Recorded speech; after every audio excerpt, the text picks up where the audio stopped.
Good morning everyone. अभी तक हमने डिस्कस किया था कहाँ पे, अभी तक हमने हिमालयन माउंटेन्स के बारे में अलग अलग सेगमेंट्स, 3 सेगमेंट्स के बारे में पढ़ा था। हिमद्री, शिवालिक और कौन एक सा, क्या नाम है उसका, प्लीज़ बोलिए आप लोग। और कोई नाम था उसका, हिमद्री, शिवालिक और एक हिमांचल। या बिल्कुल, चलिए आप लोग को याद रहा। तो उसके बाद अभी हम बात करने जा रहे हैं किसके बारे में, नदर्न प्लेन्स के बारे में। नदर्न प्लेन्स कैसे बने हैं उसके बारे में हमने कल ही डिस्कस किया था, क्योंकि हिमालयन रेंजेस, चलिए इतनी ही रेंज नहीं है, फिर भी हमें कुछ रेंज बना लेते हैं, रेंज ग्रोवर, ठीक है।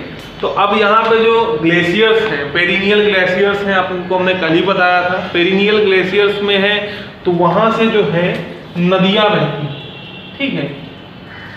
तो जो नदियाँ बहती हैं उसमें क्या है, सेडिमेंट्स, छोटे छोटे टुकड़े, जहाँ जिन एरियाज से आती हैं, क्योंकि वहाँ पे इंटेंसिटी बहुत तेज रहती है, इंटेंस रहती है। इंटेंस मतलब क्या, स्पीड ज़्यादा रहती है। स्पीड ज़्यादा होने के कारण जो भी कुछ रास्ते में आता है ब्रेक डाउन होता चलता है, टूटता जाता है, और धीरे धीरे धीरे धीरे क्या है, उसके साथ जो है सेडिमेंट्स पानी के साथ मूव करता है। तो स्पीड ज़्यादा होने के कारण यहाँ पे तो कुछ रुकता नहीं है, जो सेडिमेंट है वो फ्लो करता रहता है पानी के साथ। बट जब लोअर एरियाज में आ जाता है, जहाँ पर पानी थोड़ा सा स्थिर होने लगता है या फिर उनकी इंटेंसिटी कम होने लगती है, तो जो सेडिमेंट है नीचे बैठने लगता है। जैसे कि आपको याद हो, जब आपके ग्लास में मिट्टी पानी में मिला हुआ हो, अगर आप उसको बहुत तेजी से हिला दें तो पानी में मिट्टी हमेशा घूमता रहता है, नीचे नहीं बैठता है। लेकिन आप अगर उसको थोड़ा सा स्थिर होने दें पानी, तो सेडिमेंट जो है सेटल डाउन हो जाता है। वैसे ही नदी के साथ भी है, जब ऊपर से नीचे आ रहा है तो सीधी सी बात, स्पीड और इंटेंसिटी ज़्यादा है, जिसके कारण सेडिमेंट भी तेजी से फ्लो करेंगे। तो जो फॉर्मेशन हुआ नदर्न प्लेन्स का किस कारण से हुआ, जो पानी का बहाव है, जिसके कारण जो है हिमालय से जो एलुवियम है जो कि बहता हुआ साथ में चला आया और डिपॉजिट होने लगा धीरे धीरे धीरे धीरे किनारों पर, और आगे चल के किसका फॉर्मेशन हुआ, आपका नदर्न प्लेन्स का पूरा फॉर्मेशन इसी कारण से हुआ, इन्हीं नदियों के कारण। चाहे वो गंगा नदी हो, चाहे यमुना नदी हो, चाहे वो इंडस नदी हो, ठीक है, इन्हीं सब, गोमती नदी हो, सब देखिए कई सारी ट्रिब्यूटरीज हैं, और नदियों के कारण जाके फॉर्मेशन हुआ किसका, प्लेन का। किसका, प्लेन का। कौन सा प्लेन, आपका northern plane. Clear. Northern plane लगभग पूरा ऑलमोस्ट नॉर्थ इंडिया जो है आप उसका कवर अप हो जाता है नदर्न प्लेन से। Is that clear? चलिए, तो अब आपको पता है कि इंडस वैली सिविलाइजेशन, जिसको सबसे पुरानी सभ्यता कहा गया, किसके किनारे रहती थी, इंडस नदी के किनारे। कारण क्या था, रीजन क्या है कि ये जो इंडस नदी भी नदर्न प्लेन्स के अंदर आती है। नदर्न प्लेन्स में आपको क्या है, नदर्न प्लेन्स में सीधी सी बात आप समझ लीजिए, नदर्न प्लेन्स के बनने के कारण क्या है, जो सॉइल, फर्टाइल सॉइल है, वहाँ पे आसानी से मिल जाती थी, जिससे प्रोडक्शन किया जा सकता था, क्रॉप्स उगाए जा सकते थे, और साथ ही साथ क्या है, वाटर की अवेलेबिलिटी भी थी। इसी कारण से ज़्यादातर आपको सिविलाइजेशंस इन्हीं एरियाज में मिलेंगे। चाहे आप इंडस की बात कर लें, इंडस सिविलाइजेशन की बात कर लें, हड़प्पन की बात कर लें, ये सब जो है इसी एरियाज में पाए जाएंगे। रीज़न क्या है, रीज़न कहीं ना कहीं यही है, क्योंकि availability of water and fertile land, दोनों चीज़ें आसानी से यहाँ पे मिल जाती है। क्लियर। तो सीधी सी बात है, इसी कारण से नॉर्थ इंडिया में आपको सेटलमेंट ज़्यादा हुई। इस कारण से क्या है, आपको पॉपुलेशन भी हाई मिलता है। उत्तर प्रदेश सबसे ज़्यादा पॉपुलेटेड, डेंसली पॉपुलेटेड में आता है, आपका राज्य आता है, जिस राज्य में आप रह रहे हैं, ठीक। इसका कारण क्या है, क्योंकि यहाँ पे दोनों चीज़ें बहुत आसानी से, फर्टाइल लैंड और वाटर आसानी से मिल जाते थे, क्योंकि उस समय पर इरिगेशन के लिए वाटर डिग आउट करना, वेल से निकालना बहुत मुश्किल था, बहुत टाइम टेकिंग था, प्रोसेस था। तो ज़्यादातर लोग नदियों पे डिपेंडेंट थे, इसीलिए कई सारे कैनाल, राजाओं के समय पर कैनाल कई सारे बनाए गए, जिससे क्या है, नदियों का पानी खेतों तक पहुंचा करके क्या सिंचाई की जा सके। क्लियर। तो इस कारण से बहुत ज़्यादा पॉपुलर एरिया था नदर्न प्लेन्स, और साथ ही साथ पॉपुलेटेड एरिया भी था। पॉपुलर के साथ साथ पॉपुलेटेड भी था। पॉपुलर इसीलिए था क्योंकि पॉपुलेशन ज़्यादा यहाँ पे डिपेंडेंट थी, ज़्यादा रहती थी। क्लियर। फिर main rivers like Indus, Ganga, Brahmaputra river, इसमें कौन कौन सी हैं नदियां जिनके कारण जो है फॉर्मेशन हुआ नदर्न प्लेन्स का, जो है गंगा है, यमुना है, इंडस है, ठीक है, ब्रह्मपुत्र है, ठीक है। अब ये आप जान लीजिए जो इंडस रिवर है उसका मैक्सिमम पार्ट जो है इंडिया में है, लेकिन जब हमारा हुआ क्या हुआ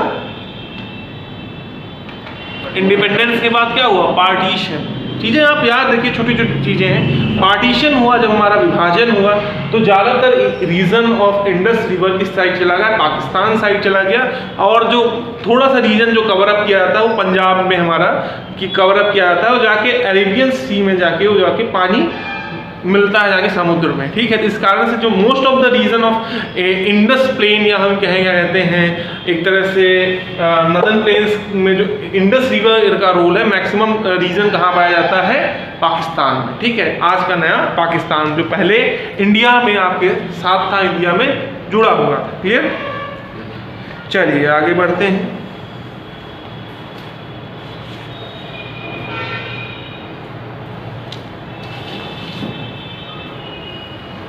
तो आगे जो देखते हैं क्या है कि मेन रिवर्स हो गया, these rivers are perennial river, they are reason for the formation of northern plane.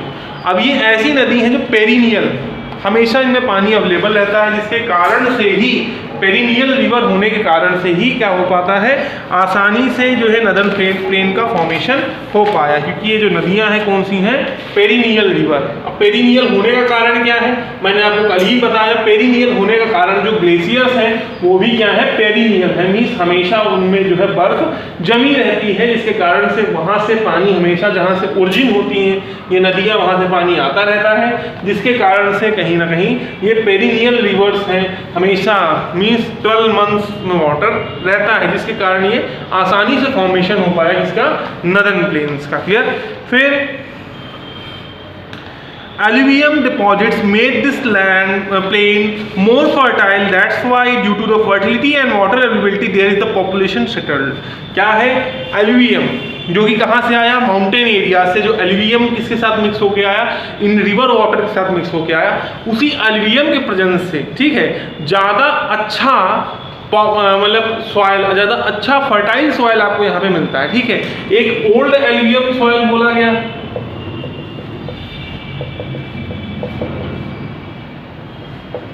और एक यंग। अच्छा, इसमें डिफरेंस क्या है, ओल्ड वन जो है वो क्या है फ्लडेड एरिया के अबव है, मीन्स जहाँ पे नदियों का पानी पहुँचने नहीं पाता है, तो मीन्स वहाँ पे जो लेयर ऑफ एल्यूवियम है वो रिन्यू नहीं हो पाती, इसलिए ओल्डर उसमें कहा गया, ओल्डर एल्यूवियम कहा गया। यंग एल्यूवियम क्या है, जो कि फ्लडेड एरियाज में आते हैं, जहाँ पर हर बार हर साल क्या है लेयर जो है रिन्यू होती रहती है, तो ये जो है ग्रेटर होता है। ग्रेटर क्यों, मतलब ये ज़्यादा फर्टाइल है, किसके हिसाब से, ओल्डर एल्यूवियम, क्योंकि ये जो एक लेयर है लगातार इसका यूज हो रहा है, इस्तेमाल हो रहा है, जिसके कारण से ये जो है धीरे धीरे इनफर्टाइल होने लगता है, लेकिन इसमें जो है लगातार जो है लेयर चेंज होती रहती है, इसके कारण से ये ग्रेटर ज़्यादा फर्टाइल रहता है, कौन, यंग एल्यूवियम, क्लियर। यंग और ओल्ड समझ में आ गया होगा। यंग इस वजह से कि इसमें हर बार जो है क्या हो रहा है, उसको चेंज किया जा रहा है, उसकी लेयर बदली जा रही है, जैसे बेडशीट चेंज करते रहते हैं तो नई की नई बनी रहती है, और एक ही बेडशीट रखें तो लगातार अगर उसका इस्तेमाल करते रहें तो एक समय आता है उससे कलर भी उतर जाता है, ठीक है। वैसे ही आप सॉइल की बात कर सकते हैं, बेडशीट से कंपेयर मत करना, क्योंकि उतनी पतली शीट नहीं रहती, ठीक है। चलिए, फिर टोटल एरिया जो कवर अप किया था नदर्न प्लेन्स से वो कितना है, 7 lakh square kilometre, 7 lakh square kilometre area जो है कवर करता है, कौन सा आपका नदर्न प्लेन्स। मैंने बोला आप लगभग आपका नॉर्थ इंडिया कवर अप करता है, पूरी तरह से नहीं, लगभग, ठीक है।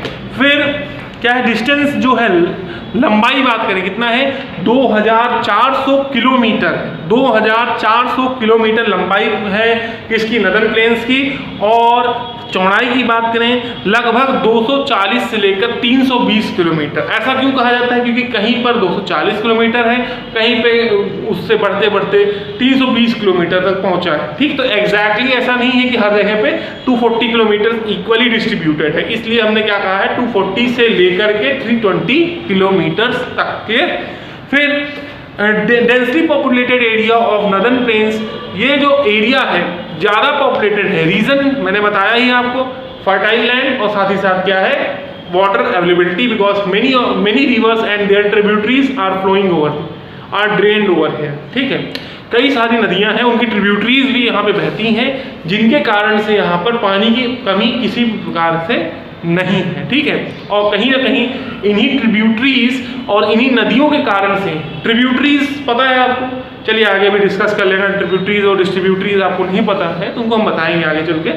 तो इन्हीं ट्रिब्यूटरीज के कारण से ही और इन्हीं नदियों के कारण से ही कहीं ना कहीं नदर्न प्लेन का फॉर्मेशन हो पाया है। Is that clear?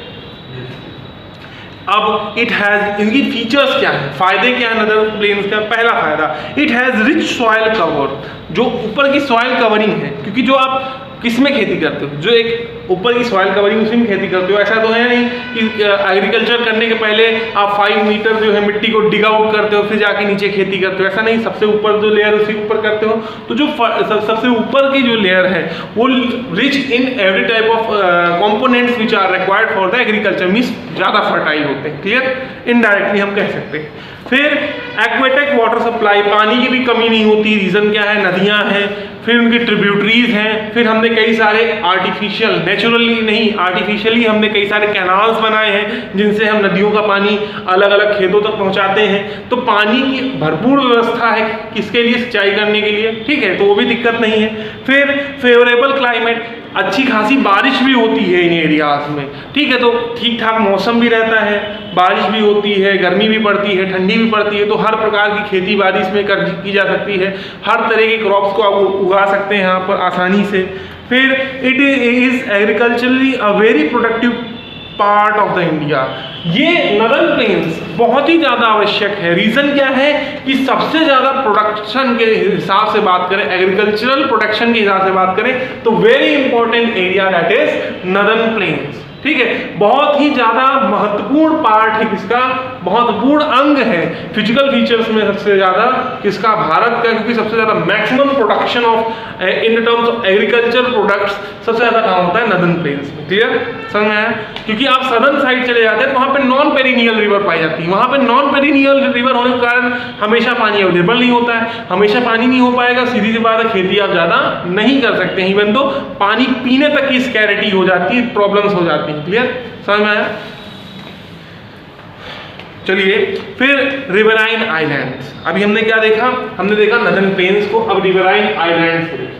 ठीक, आपने एक शब्द सुना था आइलैंड, रिवराइन आइलैंड क्या है? चलिए वो भी देख लेते हैं। आइलैंड आपने सुना है जहां पे जैसे कि श्रीलंका एक आइलैंड कंट्री है, क्योंकि वो चारों तरफ से किससे सराउंडेड है? वाटर, या हम कहें उनको चारों तरफ से ओशियंस ने सराउंड करके रखा है, पानी ने सराउंड करके रखा है। तो ओशियन के अंदर तो हमने आइलैंड कहा गया। रिवराइन आइलैंड मीन्स क्या है? अब आपको समझ में आ गया होगा क्या है? नदियों के बीच में जो टापू बन जाते हैं। ठीक है, जैसे अभी देखिए कैसे बनते हैं, उसका कारण जान लीजिए, क्यों ओरिजिनेट होते हैं ये भी कारण जान लीजिए। जैसे कि ये एक पहाड़ी है, यहां से नदी ओरिजिनेट हुई और बहते हुए चल रही। ठीक है, हवा में ही कुछ देर थोड़ी सी उठ गई थी, फिर इसको जमीन पे ले आते सरफेस बह रही। ठीक है, नदी। अभी यहाँ पे इसकी इंटेंसिटी या हम कहें स्पीड सबसे ज्यादा होगी।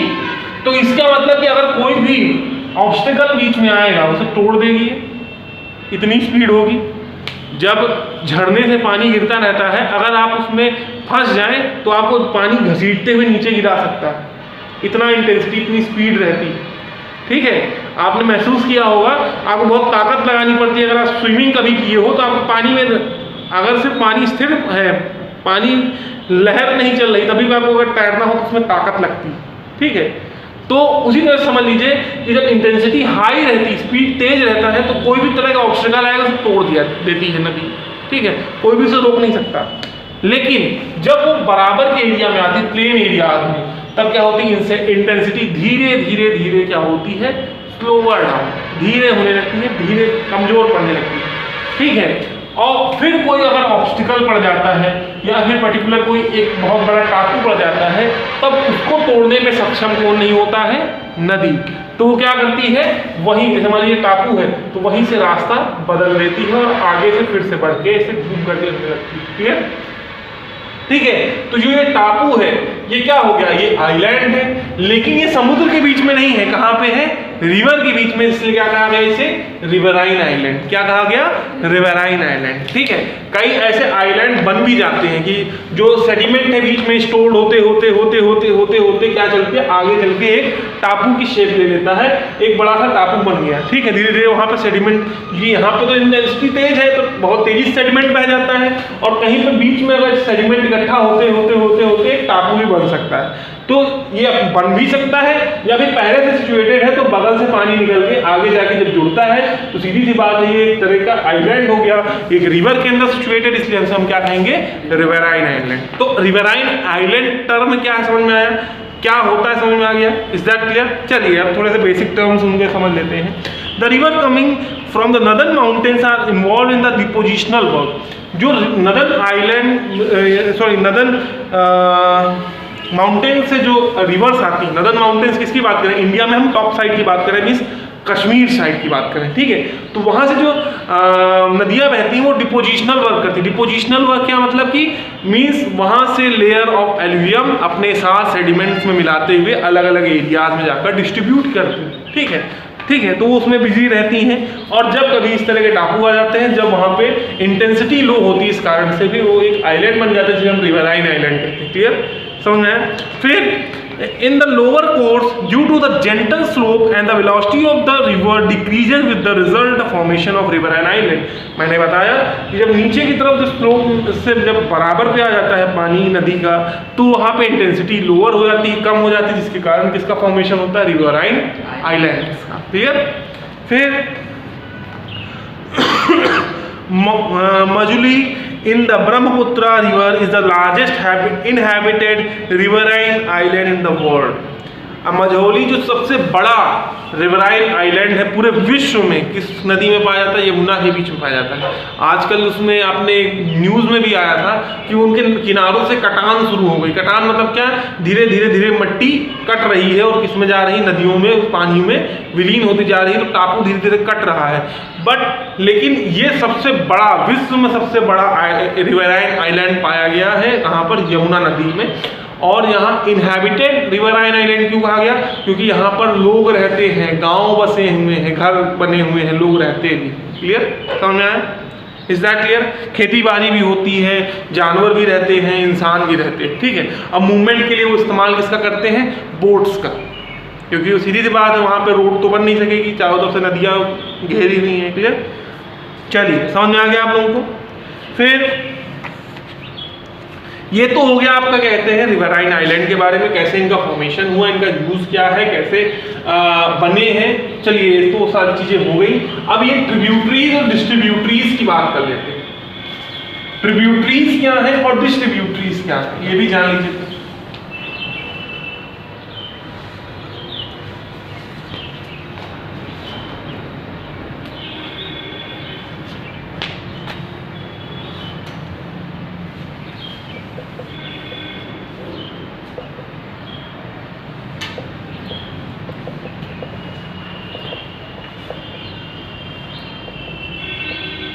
Tributaries and distributaries.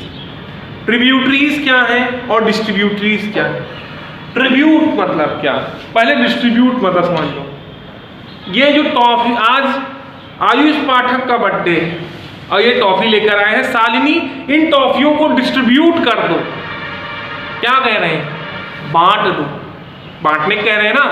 तो डिस्ट्रीब्यूट मतलब क्या, बांटना। तो ऐसी नदी जिसको हम दो हिस्सों में बांट दे रहे हैं, डिस्ट्रीब्यूट कर दे रहे हैं, उन्हें हम क्या कहते हैं, डिस्ट्रीब्यूटरीज। समझ में आया। अब ट्रिब्यूटरीज क्या है, वही का उल्टा, जहां पर हम दो नदियों को एक बड़ी नदियों में जोड़ दे रहे हैं, वो हमारा क्या हो गया, ट्रिब्यूटरी। इससे आसान हमें नहीं लगता हम समझा पाएंगे, समझ में आ गया होगा आपको। डिस्ट्रीब्यूटरीज, डिस्ट्रीब्यूट मीन्स जहां पर एक बड़ी नदी दो हिस्सों में बट गई है। कैसे बट गई भाई, कोई टापू है, बड़ा टापू है, बड़ा सा लैंड एरियाज है, इंटेंसिटी लो है, अब उसको हटाया नहीं जा सकता है, पानी का लेवल ज़्यादा है, तो सीधी सी बात है एक एरिया से तो बह नहीं पाएगी, तो दो साइड उसे रास्ते मिल गए, तो कुछ पानी इधर बह गया, कुछ पानी इधर बहने लगा, तो दो क्या बन गया, दो नई नदियां बन गई, डिस्ट्रीब्यूट हो गई। अब कहीं पर एक छोटी नदी बह रही, एक बड़ी सी नदी जा रही है, ठीक है, आगे कोई रास्ता नहीं है निकलने के लिए, तो क्या कर रही है, वो एक बड़ी नदी जो जा रही है उसी में उसका पानी मिल गया, तो क्या हो गया, ये ट्रिब्यूटरीज हो गए। ट्रिब्यूटरीज, डिस्ट्रीब्यूटरीज, समझ में आ गया? Is that clear everyone? Say yes और नो? ओके, चलिए डिस्ट्रीब्यूटरीज और ट्रिब्यूटरीज एग्जांपल ले लीजिए।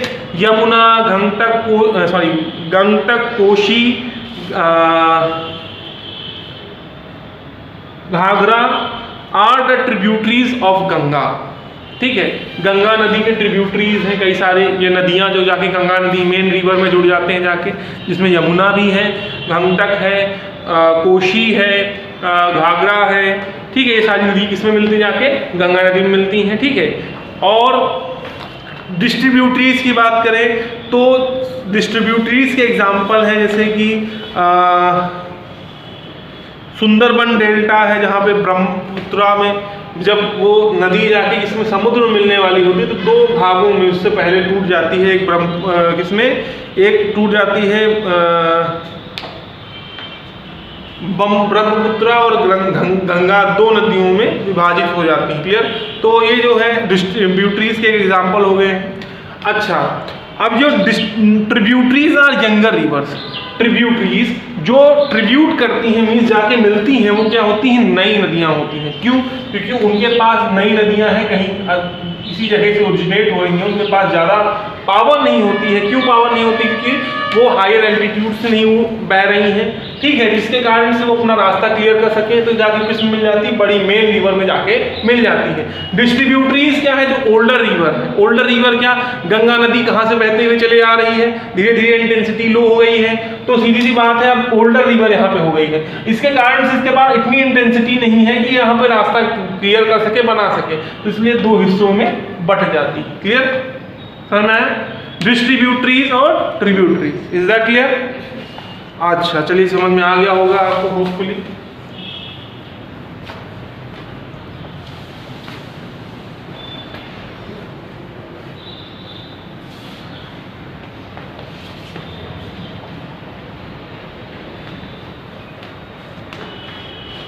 अब आगे बात करते हैं टाइप्स ऑफ नदर्न प्लेन। तीन तरह के प्लेन हैं, तीन रीजन्स में नदर्न प्लेन को डिवाइड किया गया। इंडस रिवर के रीजन्स को गंगा प्लेन्स कहा गया, और तीसरा जो है ब्रह्मपुत्रा प्लेन्स, क्लियर। आपको बताओ ब्रह्मपुत्रा नदी जो है मैक्सिमम पार्ट कहाँ पर है उसका, चाइना, या हम कहें तिब्बत में। हम चाइना क्यों कहें, चाइना ने तो कब्जा किया है, तिब्बत में है। फिर जाके फिर से जब उसे कहाँ पे मिलना रहता है, समुद्र में मिलना रहता है, उसके बाद फिर वो इंडिया में एंटर करते हुए बांग्लादेश होते हुए कहाँ पहुँचती है, सागर में जाके गिरती है, हपान, ठीक है। तो तीन तरह के प्लेन्स बताए गए, गंगा प्लेन्स, इंडस प्लेन्स और ब्रह्मपुत्रा प्लेन्स। गंगा प्लेन्स को पंजाब प्लेन्स भी कहते हैं क्योंकि इसका ज़्यादातर रीजन कहाँ पे, पंजाब एरिया में सिचुएटेड है, ठीक है। और इसमें ट्रिब्यूटरीज इंडस नदी में कौन कौन सी हैं, झेलम है, छेनब है, रवि है, बीस है, सालतुज है। ये ओरिजिनेट कहाँ से होती है नदी, हिमालयन रेंजेस से ये भी नदी ओरिजिनेट करती है, क्लियर। फिर गंगा की बात करते हैं। गंगा जो है नदर्न प्लेन्स जितने भी हैं, नदर्न स्टेट्स में जितने भी प्लेन्स हैं, ज़्यादातर रीजन्स जो है, मैक्सिमम रीजन किसी ने कवर अप किया है, वो किसने कवर अप किया है, गंगा प्लेन्स में, ठीक है। फिर क्यों किया है इसका भी रीजन जान लीजिए, क्योंकि इंडस नदी आगे चल के पाकिस्तान में चली जाती है, और जो यमुना कह रहे हैं, ब्रह्मपुत्रा नदी कहाँ चली जाती है, चाइना में या तिब्बत में चली जाती है, जिसके कारण मैक्सिमम रीजन कवर अप कौन करता है, गंगा ही करती है, क्योंकि वो किसी और देश में जाकर सम्मिलित नहीं होती, क्लियर। फिर नदर्न स्टेट्स कवर अप करती हैं, ठीक है, help of the Ganga and tributaries, Ganga नदी और उनके साथ साथ जो कोई सारी ट्रिब्यूटरी जैसे यमुना है, गंगटक है, कोशी है, घाघरा है, इन सभी की मदद से, ये जो सब ट्रिब्यूटरीज हैं इनकी सबकी मदद से क्या है, आगे चल के क्या होता है, ये नदन प्लेन्स का फॉर्मेशन होता है। तीसरा रीजन बात किया गया ब्रह्मपुत्रा के बारे में। ये कहाँ पे असम रीजन्स में जो है जो प्लेन्स पाए जाते हैं वो कहाँ किस से बिलोंग करते हैं, ब्रह्मपुत्रा प्लेन से बिलोंग करते हैं। 3 रीजन्स में बाइफरकेट किया गया समझने के लिए, ठीक है। इन सभी को आप मैप्स देखोगे तो वहाँ पर आइडेंटिफाई किया गया है। उनको तैयार करना बहुत आवश्यक है क्योंकि क्लास 9th हो या 10th आपको इन सभी चीज़ों को मार्क करने के लिए मैक्सिमम टाइम्स में आ सकता है मैप में, ठीक है। तो इन सभी चीज़ों को देखे रहिए कि नदन प्लेन्स कहाँ पाए जाते हैं, हिमालयन रेंजेस कहाँ से कहाँ तक पाया जाता है। तो ये मैप जरूर देख लीजिएगा, उसको तैयार करिएगा क्योंकि मैप में मैप इंडिया का बनाना नहीं रहेगा और उसमें आपको आइडेंटिफाई करना जरूरी रहेगा। Clear? In physical features, okay. तो सभी फिजिकल फीचर्स देख लीजिएगा। अब ट्रिब्यूटरीज ऑफ गंगा की बात करें, Ganga plain extended between the Gangas and Teesta plains. अब ट्रिब्यूटरीज की बात करें तो अलकनंदा, रानगंगा और काली, यमुना, गोमती, घाघरा, गंगटक, कोशी, शन, ये सब ट्रिब्यूटरीज हैं किसके, एक अकेले नदी किसके, गंगा के। यमुना की बात करें तो तीस्ता, लोहित, डंडऊ और सुंदर सेरी और ये कई सारे जो रिवर्स हैं जो कि किसके साथ मिलती हैं, किसकी ट्रिब्यूटरीज है, ब्रह्मपुत्र, ठीक, किसकी है, सॉरी यमुना मैंने बोला था, ब्रह्मपुत्र की सब सारी ट्रिब्यूटरीज हैं। क्लियर?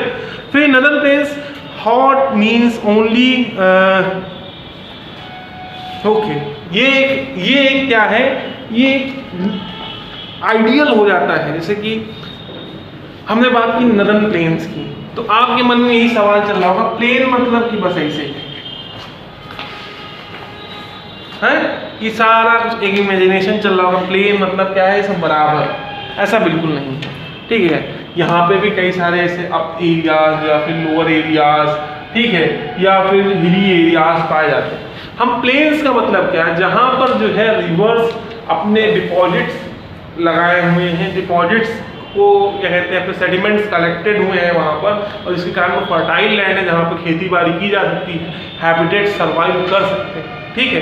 तो उनकी बात कर रहे हैं। इसका ये मतलब कतई नहीं है कि एक बराबर समतल लैंड है ही, इक्वली डिस्ट्रीब्यूटेड लैंड है, ऐसा बिल्कुल नहीं है। तो इस तरह की इमेजिनेशन में मत जिएगा, ठीक है।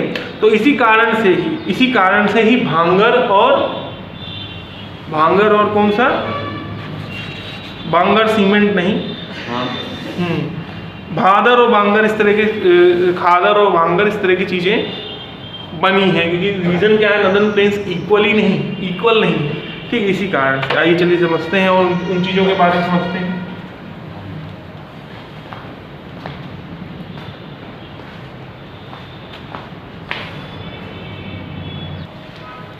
चलिए यहाँ पे देखते हैं आप किसके बारे में।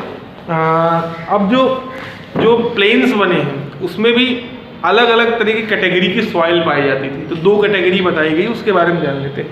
तो जैसे the river after descending from the mountains depositing the pebbles in the narrow belt about 8 to 16 kilometre in the width lying parallel to the slopes of the Shivaliks, it is known as भांदर। भांदर कहाँ पे पाए जाते हैं, जैसे Shivalik ranges से नदी, यहाँ से जब नदी बह रही है उनके आसपास, क्योंकि पहाड़ी है, अगल बगल भी एरिया होगा, तो वहाँ पे जो डिपॉजिट्स हो जाते थे, ठीक है, वहाँ पे जो डिपॉजिट्स इन नदियों के बहने के कारण हो जाते थे, उन्हें उन डिपॉजिट्स को क्या कहा गया, भांदर। क्या कहा गया, भांदर, बांगर नहीं, भांदर, ठीक है। तो इनकी जो चौड़ाई होती थी 8 से लेकर 16 किलोमीटर तक होती थी चौड़ाई, ठीक है। फिर ये किसके पैरेलल में रहते थे, नदी के पैरेलल में रहते थे। क्लियर? फिर आगे बात करते हैं, all the streams disappear in the भांदर बेल्ट। जितनी भी स्ट्रीम्स, नदियाँ थी, वो धीरे धीरे भांदर बेल्ट में डिसअपियर हो जाती थी, विलुप्त हो जाती थी, गायब हो जाती थी, ठीक है। So of this belt the streams and rivers re emerge and create a wet swampy and marshy region known as Terai. और फिर जाके धीरे धीरे जाके आगे जब जाके नदियाँ फिर मिलती थी, फिर एक जगह एकत्रित होती थी और एक नई स्ट्रीम ओरिजिनेट होती थी, बनती थी नदी, तो उनको वो वहाँ पर उसको वेटलैंड बोला गया, तराई रीजन बोला गया, क्योंकि वहाँ पे जो पानी है उसमें मॉइस्चर का कंटेंट सबसे ज़्यादा रहता था। मट्टी में पानी का कंटेंट या फिर मॉइस्चर का कंटेंट सबसे ज़्यादा रहता था उन रीजन्स में, ठीक है। फिर this was a thickening forest region full of wild life and the forest region. अब यही वो रीजन है जो कि जहाँ पर फॉरेस्ट बहुत ज़्यादा पाए जाते हैं, क्योंकि अच्छा खासा पानी मॉइस्चर का कंसंट्रेशन ज़्यादा रहता था सॉइल में, तो माउंटेन्स में इन रीजन्स में आसानी से क्या है, कौन हो सकते थे, प्लांट्स हो सकते थे, और बहुत सारे फॉरेस्ट हैं भी हैं, और वाइल्ड लाइफ भी पाए जाते हैं, जंगली जानवर इन रीजन्स में सबसे ज़्यादा पाए जाते हैं। ठीक है, ये वेटलैंड इन्हें तराई रीजन कहा जाता है वहाँ पर। जैसे यहाँ पे ये इंडस नदी में आगे जाके ये पाकिस्तान रीजन में चला जाता है, और इसमें कई सारे नेशनल पार्क जहाँ पर वाइल्ड लाइफ सेंचुरीज बनाई गई, जहाँ पर जो वाइल्ड लाइफ को सिक्योर किया गया है इन्हीं एरियाज में बनाए गए, क्योंकि ये जो वेटलैंड है यहाँ पे खेती बाड़ी अब ज़्यादा नहीं कर सकते, क्योंकि जब पानी मॉइस्चर ज़्यादा भी रहता है तभी भी क्रॉप्स को नुकसान पहुँचाता है, लेकिन ये फेवरेबल इनके लिए फॉरेस्ट के लिए, जंगलों के लिए। Clear, is that clear, got it, या ओके। फिर the largest part of the northern plains is formed older alluvium. They lies above the flooded plains on the river present in Tarai region. The plain is known as Bhangar. दूसरा है भांगर, वो क्या है, वो ऐसे reason है जो कि फ्लड लेवल के ऊपर, फ्लड लेवल मीन्स क्या, फ्लड लेवल क्या है ये भी समझ लीजिए। फ्लड लेवल क्या, फ्लड मीन्स क्या होता है, बाढ़। लेवल मीन्स क्या, मीन्स एक जो लेवल निर्धारित किया गया कि इसके ऊपर अगर पानी गया, इसके ऊपर स्ट्रीम बह रही है, तो कहीं ना कहीं जो है ऊपर के रीजन किसमें आ जाएंगे, वहां पे पानी आ जाएगा, बाढ़ आ जाएगी। ठीक है, तो जो रीजन बाढ़, फ्लड लेवल मीन्स जिस लेवल पे पानी अगर बहे तो बाढ़ आए, उसके ऊपर जो रीजन है वहां पर नई एल्यूवियम नहीं आती है, नई लेयर नहीं आती है, इसीलिए उसे भांगर बोला गया, जहाँ पे ओल्ड सॉइल कहा जाता है, पाई जाती है, ओल्ड एल्यूवियम सॉइल पाई जाती है, जिसके हमने अभी डिस्कस किया था ओल्ड एल्यूवियम क्या है। वहाँ पे नई लेयर नहीं आती है क्योंकि वो फ्लड लेवल का ऊपर है, जो पानी का लेवल जिसके ऊपर फ्लड आ सकता है, नदियों के पानी का लेवल जो निर्धारित किया जाता है उसके ऊपर वो पाए जाते हैं, इसी कारण से फ्लड तो रोज आता नहीं। तो जब फ्लड रोज नहीं आता तो सीधी सी बात है हर बार उनकी जो लेयर है वो चेंज नहीं होगी। क्लियर, और मैक्सिमम रीजन जो है ओल्ड सॉइल का ही है, क्योंकि मैक्सिमम रीजन्स ऐसे हैं जहां जो कि फ्लड लेवल का ऊपर है। ठीक है, समझ में आया। फिर the soil is in this reason contains the calcium कंकड़ डिपॉजिटिंग लोकली नोन एज कंकड़। क्या इसमें जो इस तरह की जो सॉइल है इसमें कंकड़ बहुत मिलते हैं। ठीक है, जिसके कारण जो जिन रीजन्स में कंकड़ ज़्यादा मिलते हैं, कंकड़ समझते होंगे आप कंकड़, जिसके कारण से क्या है वहाँ पर फर्टिलिटी लो हो जाती है। ठीक है, फर्टाइल कम रहते हैं। जहाँ पे जो जो जो एकदम नीचे के एरियाज है, जहाँ पे सॉइल पूरी तरह से मूव कर जा रहा है पानी के साथ, तो वहाँ पे बचेगा क्या, जब मिट्टी जो है सेडिमेंट के रूप में पानी के साथ, नदी के साथ मूव कर जा रही है, तो बचेगा कंकड़ ही बचेंगे। तो वो कंकड़ क्या है, वो फर्टाइल होंगे, नहीं होंगे, सीधी सी बात। ठीक है, फिर the newer and younger deposits of the flood plains are called Khadar. और जहाँ पे नई डिपॉजिट हर बार होती रहती है उसे हम खादर कहते हैं, जो कि फ्लडेड लेवल के अंदर आते हैं। क्लियर, उन जगहों की बात करते हैं। They are ideal for agriculture. और जो खादर सॉइल है वो आइडियल है एग्रीकल्चर के लिए, वहाँ पे हम खेती बाड़ी आसानी से कर सकते हैं और सबसे ज़्यादा प्रोडक्शन होगा, क्योंकि वो फर्टाइल सॉइल वहाँ पे पाया जाता है, सबसे ज़्यादा फर्टाइल सॉइल वहीं पे पाया जाता है। ठीक है, फिर अब आगे बात करते हैं पेनिनसुला प्लेटू के बारे में। प्लेटू को हम टेबल लैंड भी कहते हैं। क्यों? क्योंकि ये हायर एल्टीट्यूड पे नहीं होते हैं, ज़्यादा ऊंचाई नहीं होती है, और इन पर पीक्स अवेलेबल नहीं होते हैं। ठीक है, चोटियाँ नहीं रहती हैं, इसीलिए इनको हम टेबल लैंड कहते हैं। टेबल लैंड कहते हैं, टेबल कैसे रहती है, ऐसे रहती है कुछ, इसीलिए इसको टेबल लैंड कहते हैं। क्लियर, क्योंकि इसमें भाई टेबल ऐसे तो किसी घर नहीं, किसी घर में ऐसे टेबल है क्या, ऐसे कैसे करके ज्योग्राफी बुक यहाँ रखी खुली बैठी हुई, यहाँ केमिस्ट्री वाली, यहाँ मैथ वाली, ठीक है, और ऐसे से आप पढ़ लेते हैं। ऐसा तो है नहीं, टेबल लैंड है, टेबल तो ऐसे ही रहते हैं ना, इसीलिए इसको टेबल लैंड भी कहा गया है। ठीक है, कि टेबल की तरह ये जमीन। ठीक है, बनती किस तरह है, बनती है जो ये सीधी सी बात है, जैसे प्लेटू का फॉर्मेशन जो होता है इग्नियस मेटामॉर्फिक रॉक के कारण इनका सबका फॉर्मेशन होता है, पत्थर है, सीधी सी बात है। तो इसी कारण से यहाँ पे पेरिनियल रिवर नहीं रहती है पत्थर के होने के कारण, क्योंकि यहाँ पे ये ऐसे रीजन में पाए जाते हैं, साउथ रीजन में पाए जाते हैं, वहाँ पे पेरिनियल ग्लेशियर्स नहीं प्रेजेंट है। जब पेरिनियल ग्लेशियर्स नहीं प्रेजेंट है, सीधी सी बात है नदियाँ भी पेरिनियल कैसे हो पाएंगी। पेरिनियल मतलब जो कि साल भर जिनमें पानी रहता है, नॉन पेरिनियल मतलब जिनमें साल भर पानी नहीं रहता, अगर आपको शब्द ना समझ में आए हो तो। ठीक है, तो अब यहाँ पे टेबल लैंड यहाँ पे बात की है। It was form due to the breaking and distribution of Gondwana land and thus the making the part of oldest landmark. अब ये जो फॉर्म कैसे हुए, जैसे मैंने बताया ना गोंडवाना लैंड के बारे में कल बताया था, जो कि एक बहुत बड़ा टापू था, उसके बाद धीरे धीरे ब्रेकडाउन होकर अलग अलग कॉन्टिनेंट्स बने। तो जब इनका ब्रेकडाउन हुआ उसी समय इन सभी प्लेट्यूज का फॉर्मेशन हुआ, ठीक है, चाहे प्लेट्यूज हो चाहे यंगफोल्ड माउंटेन है, इन सभी का फॉर्मेशन इसी समय हुआ। प्लेट्स के टकराने के कारण ही इन सभी को, और ये सभी जो है प्लेट्यूज हो चाहे यंगफोल्ड माउंटेन है, सब सारे ओरिजिनेट हुए। क्लियर, समझ आए? फिर the plateau has a broad and shallow valley and round hills, कई सारे छोटे छोटे हिल्स हैं, राउंड हिल्स, ठीक है, डीप वैलीज भी प्रेजेंट हैं, ठीक है, ये सारी चीजें इन प्लेट्यूज में पाए जाते हैं।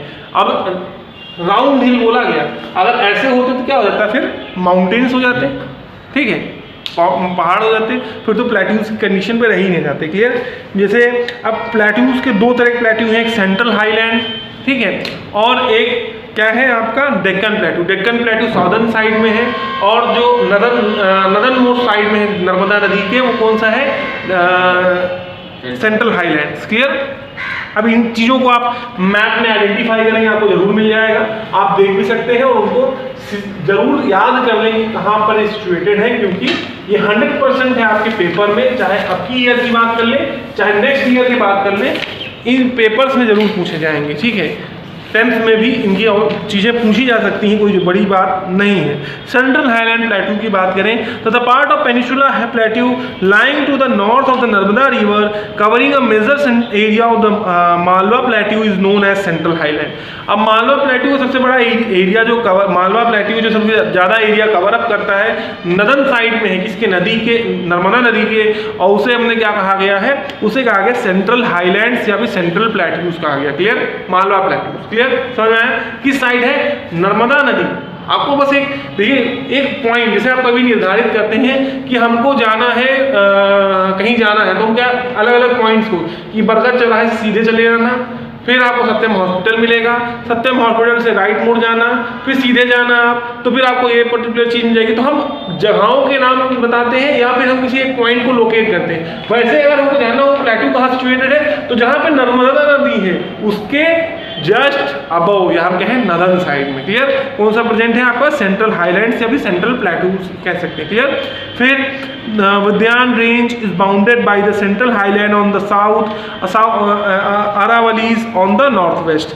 विद्यान जो रेंजेस हैं जो कि बाउंड करती हैं सेंट्रल हाईलैंड को साउथ साइड में, और अरावली रेंजेस जो है, जो माउंटेन्स हैं, वो उनको बाउंडेड करती हैं किस साइड में, नॉर्थ वेस्ट साइड में उन्हें बाउंड कर रही हैं, घेर रही है। क्लियर, फिर the flow of river drain this region namely the Chambal, Sindh, Betwa and Ken is form from the south west of the north east, thus indicating the slopes.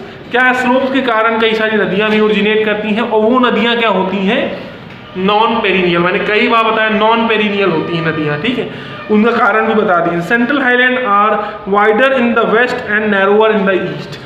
Waste से ईस्ट के साइड जब आप बढ़ते हैं तो क्या होते हैं, धीरे धीरे वेस्ट साइड में वो वाइडर रहते हैं, चौड़े रहते हैं, और धीरे धीरे ईस्ट आते आते धीरे धीरे वो पतले होते चले जाते हैं, वो प्लेट्यूज। क्लियर, फिर अब इनका ईस्टवर्ड एक्सटेंशन जो है बुंदेलखंड है और बघेलखंड कहा गया है। दो जो रीजन से बताए गए हैं कि इनके एक्सटेंशन के काहे के, इन प्लेट्यूज के या हाईलैंड्स के। क्लियर, प्लेट्यू या हाईलैंड क्यों कहा गया, हाईलैंड मीन्स जो प्लेन एरिया से ऊपर है। क्लियर, फिर छोटा नागपुर प्लेट्यू कॉल्ड डेमोडन रिवर्स, ये जो है कुछ रीजंस बताए गए हैं। अब डेक्कन प्लेट्यू की बात करें, ये नर्मदा नदी के साउथवर्ड साइड में कौन से आपके डेक्कन प्लेट्यूज पाए जाते हैं, सदर्न साइड में हैवी हैं, इंडिया के सिचुएटेड है। ठीक है, Satpura ranges and hill, Mahadev, Kaimur and Maikal.